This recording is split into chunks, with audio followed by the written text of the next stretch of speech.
Society had limited you because they said you're beneath. But see, we can't be all that until we come back to the living God that said, I'm going to get glory from my name by using my people.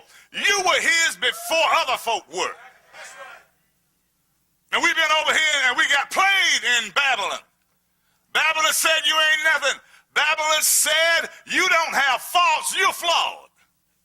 Babylon said you don't have guilt, you're a shameful creature.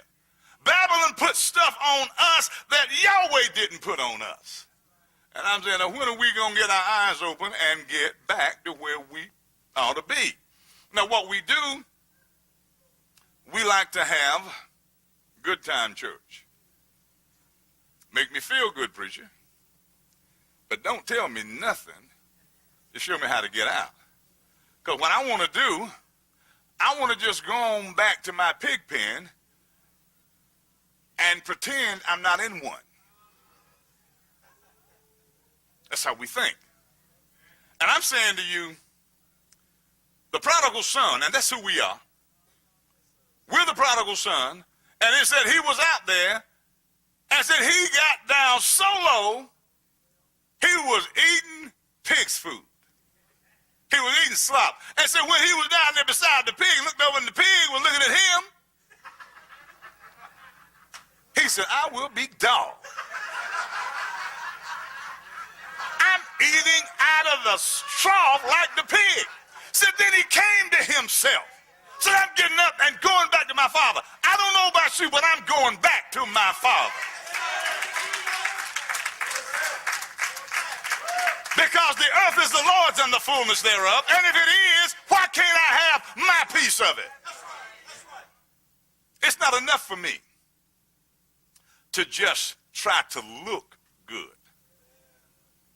So I go buy everybody else's clothes, buy everybody else's product, so I can look good. But then after my good looks have gone, I got to wait on Social Security and look for my children to take care of me, when the Bible said a good man leaves an inheritance to his children's children. That means I'm supposed to know how to work this system by getting to be the head. I'm supposed to come to a chief place. It said head means captain, means to be excellent, to be first, to be foremost, to be in the forefront, to be the principal ruler, to be the sum of all things, to be the top, to be the best, to be a leader. He said, I want you to be above, meaning I want you to be up high, in a figurative sense, setting one's throne above another. That's what the king of Babylon did to Zedekiah. They put Zedekiah's eyes out. In other words, they said, we don't want you, Judahites, to see who you are. And putting the king's eyes out was indicative of the rest of Israel's eyes put out. So if they can put your leader's eyes out, your eyes are going out. You see, if they can tell your leader, if they can get him behind closed doors and pay him off, and he come back and says to you what he's supposed to say, you're going to be as blind as your leader. So whatever I see is what you will see. And if I see nothing, guess what? You will see nothing. So if leaders don't have it together, you're not going to have it together. So you can sit with blind leaders of the blind, and you both are going to fall in the ditch. You're down in the ditch with your blind leader. But he told you that we were getting out. No. I am not blind. I see the ditch. I'm getting around it. Or I'm getting an anointing from the Lord to be Superman and leap over it in a single bound. I'm going to jump the ditch. I'm not going to slide in the hole. I'm not going to get my shoes muddy. I'm going to take off and get a running start, and I'm going to sail like the Incredible Hulk sailed across those mountains when I saw that movie. That's right. I'm going to be a believing in Yeshua Mashiach Incredible Hulk, and I'm going across the ditch. And that means that whatever gamma rays I got, you're going to get some of them. You keep hanging around the gamma rays, you're going to get some of the gamma rays. Now, that's just the way it is. Because I'm not here to entertain you. I'm here to empower you by the Holy Ghost and get you to think and go to another place because you've been where you are too long. You know you ain't got enough money. Don't lie to yourself. If you had enough money, the offering would have been $100,000 this morning. None of y'all ain't got enough money. And then you tell me, oh, I'm doing all right. No, you are not. You lying to yourself because of the devastation of Babylon's instruction to you. And you're not seeing what you could see because Babylon puts your eyes out. You really don't see what you think you see. And if somebody doesn't start to tell you, baby, you're blind. You're not understanding. Now, I wear glasses. Now, I thank God for the Verilux lens. Because if not, you couldn't even see my eyes. My glasses are so thick. So I thank God for the technology. But you see, this is the thing. If I don't put my glasses on, I really can't even drive. I am restricted on my driver's license. That's where most black folk are. But you got some Verilux lens that's been thinned down and folks think you can see. But in actuality, if you take these glasses from me, I can't even drive home. And I'm just giving you an example because all of us like that in the spirit. You don't see what you think you see. You sit up there squinting, your eyes closed so tight you can't even see what's in front of you. Because we have been blinded. Now, he said, I want you to be above. He said, I want you to ascend, to be high, or to act, to grow, to increase, to leap, to mount up, to recover, to restore. Being above means you're going to recover. You're going to have things restored. I'm looking for restoration. I'm not looking for continuation of the same stuff. I'm looking for restoration. I want to go back to what I was supposed to be before I ever got lost in this hustle called America. I want to get back to that place of being powerful, blessed, awesome, to where I can call his name and he says, before you even call, I'll answer. We call, it seems like he never comes. He said, because you're blind. The first thing you need to ask for when you call him is for sight. You don't need to ask him for a car when you can't even see. Don't need to ask him for new clothes and you don't even know how you look at them. Because you're blind.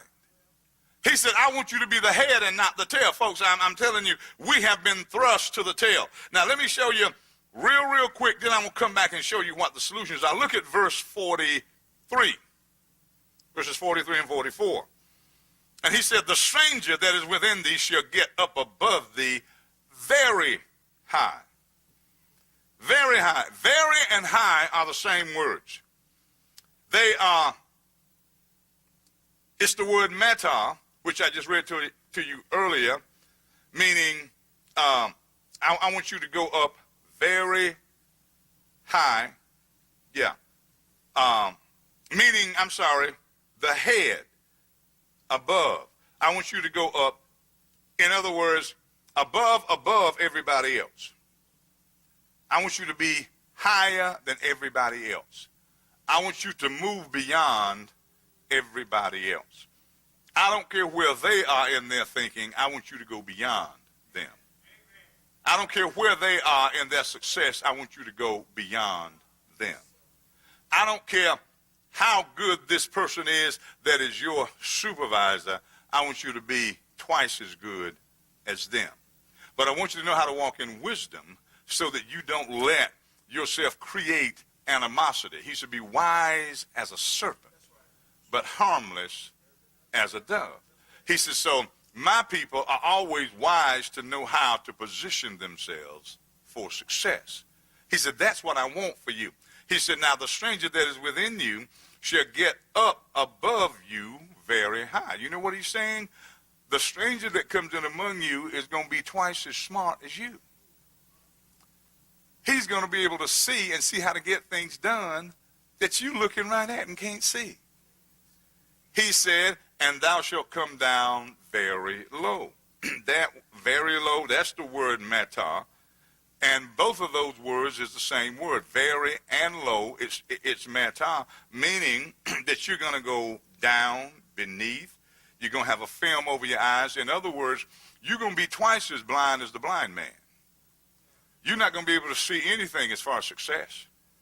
You will be blinded except the Lord gives a special something to you.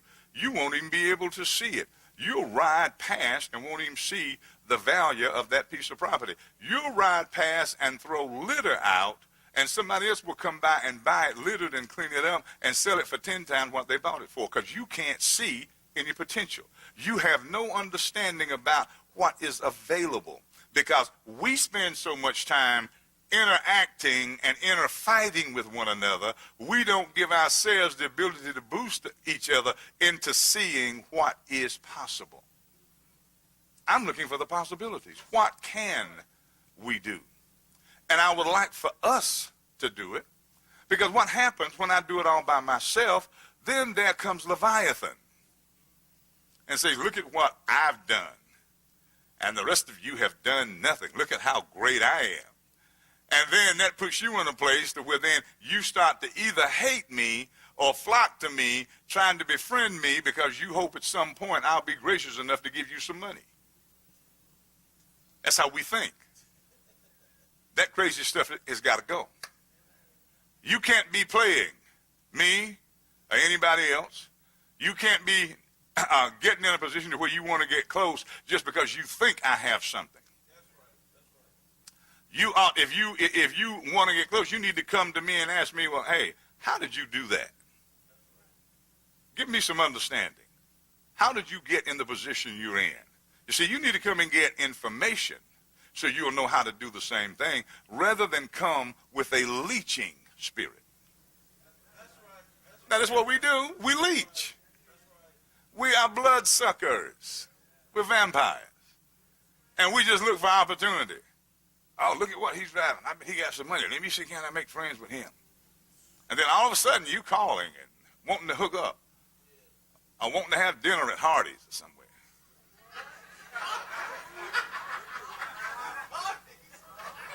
That's right. Because we ain't got no money, so that's about all you can afford. I'm telling you about this warped thinking we have. Now, I know what you're accustomed to in church. We've already told you. You're going to hear some things you've never heard, see some things you've never seen. We do not go the way of everybody else, because I see who you are. You are a Hebrew Israelite that's destined to greatness before Yahweh comes back. And I am determined to show you how to get there, because you're not supposed to be. You see, it is supposed to be where I bounce up in church first Sunday in March or first Sunday in May, and ain't 5 of y'all in here, and I'm not even disturbed, because y'all got so much money you done gone to the beach and the offering was $250,000. Now see, that's the way it's supposed to work. And you know what? With that kind of money, I wouldn't care if you went to the beach. I wouldn't even be bothered. Because we could build our schools to educate our children. Hire those of you that want to work in a good environment as a teacher, where we're not going to stress you and strain you and beat you half to death and mistreat you. You can work in a good environment with a good curriculum that's going to take our children back to their basics, to where they came from, and show them the universe and God, and not just give them a one-sided, watered-down Babylonian system that dumbs them down and makes them think that they don't have the potential of everybody else. Now see, that's what I'm talking about. That's where I want us to go. I'm not talking about having a preschool with a sandbox and don't have a system to help them understand the sand. They need to know, this is what God said about sand. He said, Israel, I'll make your seed as the sand of the sea. Explain to them the chemistry, the physics of all of that stuff. They need to understand that from little folk. When they do, they rule. When they don't, they are ruled over. And we have allowed other people to rule us too long. And we built the pyramids. We brought pyramid construction to the Mayans. We showed people geometry. We discovered pi. We squared the circle. We were the first ones to see what was out there in the stars. They found in Egypt, and there were nobody over there but black folk, and they found 3,000-year-old lenses and glasses. Don't think we just started doing it now. Those black folk were doing it 3,500 years ago. But Babylon ain't going to tell you that. We created the mathematical system. That stuff came out of you. So they tell you, oh, black people aren't good at math. You invented math. But see, the lies have been told, and we have followed that system right into the church to where we don't educate you or re-educate you so you know where you came from. And if we get back to having an understanding that we were chosen of Yahweh and that we have a different mission here, we change a lot of stuff we do in our churches. We change it. Because I have no interest in just making you feel good.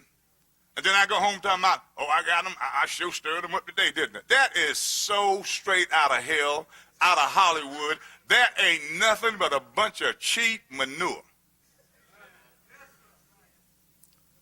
That all I can say is I got y'all stirred up. Oh, I got them shouting today. I tell you what. They were just running all over the place, falling all over the chairs, glasses falling off, noses running. They were just slobbering all over everything. They were just all over the place. We had people catching them. They were falling so hard they couldn't even catch them. Most of them Negroes weren't out up under nothing. There wasn't no Holy Ghost hidden in. They were higher last night than they got in church.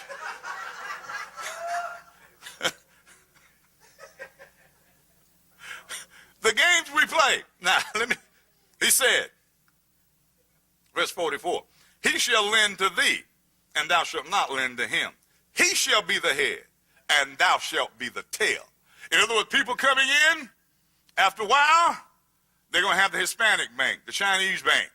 We can't even get a credit union. We can't even get a Christmas club together. We can't put nothing together. Because you come and you want your money before Christmas. And you didn't put the $12 in. $1 a month. And here you come in July, I want my money. I got to go to Hardee's. See, we're crazy people. That's because we're the tail and not the head like we ought to be. We don't think right because we are out of sync with the living God. And I am a son of the living God. I was a son of God even before Yeshua came to show me the way back. Because he put his seed in me, and because of my hard-headed ancestors, I got scattered. And now I'm not going to be a hard-headed ancestor or a progenitor. I'm going to get back to what I know I'm supposed to be. That's right. Look at what he said in verse 13 again. If thou shalt hearken unto the commandments. Hearken. That word means to hear. Intelligently. If you will hear intelligently, meaning put your brain in gear and start processing what I'm saying. Hearken with the implication of attention and obedience to tell together carefully plus certainly. In other words, you hear carefully and you certainly obey what you hear. Declare and then be diligent in that declaration. To discern, to give ear. To understand. If you put your intelligence in place and hear what God's word has said, and then you do them, he said, you go to the head.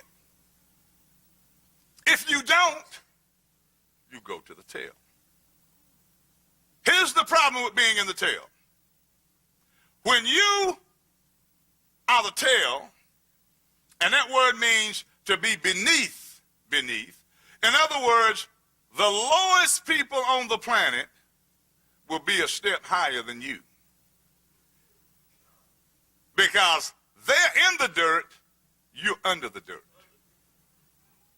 And when you're under the dirt, you're a little bit closer to hell than they are. And you're going to catch hell, smell hell, you're going to feel it because you're blind and you cannot see what the hinders are. And as you go from the head to the tail, Ephesians said, we're seated with Christ in heavenly places. The higher up you go, the less demonic activity you have. The closer you are to the tail, the more demons you're going to deal with because the demons have been thrust to the earth. Jesus took them down when he came at Calvary. He took all the demonic forces and he thrust them inside the earth. So when you are the tail, you got more demonic activity than you can shake a stick at. When you become the head, you get up above that stuff and you look back and you see what they're doing. That's why I can spot when the devil is doing certain things, messing with people and disrupting their lives, because I've gotten my head up above what he does and I can look down and see him. If you've ever flown in a plane, the higher up you go, the smaller stuff looks on the earth. You see, I get up high enough, the demons are smaller to me, but when you right down there with them, you walking around with them and they right up in your face and you can't do a thing with them because they know how to get you, and because you still blind, you don't know how to stop them. That's right. You can't get out from under, because you're not hearkening. We have come to church as black folk for centuries and have not understood what it means to get out. We come to church and fight like we are the National World Wrestling Association. We do cage fighting in our churches. In there with gloves on and a little pair of shorts and no shoes on and beating the snot out of each other for the world title. And both of you then got your brains beat out, and neither one of you can think right. When you talk to those boys, you look in their eyes and see they spaced out. And that's where we are. Time to get out of that mess now. Time to come out of it. He said, now you got to hearken. Hearken, listen. Get your thinking in the right place. Now let me show you something real quickly over here in Isaiah chapter 6. Isaiah chapter 6. Look at verse 8. And Isaiah said, also I heard the voice of Yahweh saying, whom shall I send and who will go for us? Then said I, here am I, send me. And he said, go and tell this people, hear ye indeed, but understand not. He said, you're sitting in church, but you still don't understand what's being said. He said, and see ye indeed, but perceive not. You're looking at it with no perception. Do you understand what he's saying to us? He's saying you have the ability to maneuver, to roam, to go in, but when something is said, you still don't understand it. When something is put in front of you, you're looking at it, but don't know what you're looking at. So even when I put resources and solutions in front of you, you don't know what you're looking at. And what it does, it gets away from you, and other folks say, oh my God, I'll take that. And when you look up again, they're doing something with it, because you rolled right by it, did not see it, couldn't perceive it. Look at what he said, verse 10. Make the heart of this people fat, and make their eyes heavy, and shut their eyes, lest they see with their eyes and hear with their ears and understand with their heart and convert and be healed. Look at what, you know what he's saying? He said, He said, go ahead and make their hearts so fat to where they're just caught up with everything in the world. They can't see nothing deep spiritual. All they want to do, Lord, I want this, I want that, got to have this, got to have that. He said, make their hearts fat so they can't pick up anything, because they went to church and they sat in there and they heard, but they didn't even try to understand. They looked at stuff and they didn't even try to see it. When they walked out, they said, well, what you think about that? I ain't never heard nothing like that before. That's why you in here, to hear something you ain't never heard before. Why you want to keep going with what you're accustomed to? That's right. Why do I need to give you the same Christmas message every year for 25 years? What is that about? That's right. If you don't know who Yeshua is and that he was born and died, you are in a pitiful state. If I got to preach that to you every year, Hebrews said, look, he said, for the time that has come that you ought to be teachers. He said, but instead, you're nothing but babies drinking milk. You should be eating strong meat. But instead, I got to come in with a bottle and stick a nipple in your mouth because you are so babyish, you can't take care of yourself. Somebody else. And see, that's why we have so many problems in church. Every time you turn around, somebody didn't hurt your feelings. Here I come. Come on, baby, suck the milk bottle. Well, Apostle, how come you had to say that? Come on, baby, suck the milk bottle. I'm getting tired of changing your diapers. You need to stop pooping on yourself. You need to get yourself to the bathroom and quit that mess. But that's what we do. Oh, my. That's right. Y'all couldn't get the amens to flow like you wanted to on that one, could you? Yeah. Amen, amen. Uh-huh. We do not, if we had some stock in the Pamper factory, keep pooping. We have no stock in the diaper factory. We have no stock in Procter & Gamble. So you need to stop messing up yourself and get yourself up and live holy, righteous, and understand what he's asking for from you. I'm going to be a man and teach my family to be men and women if it's the last thing I do. I'm going to die declaring I am the righteousness of Yahweh.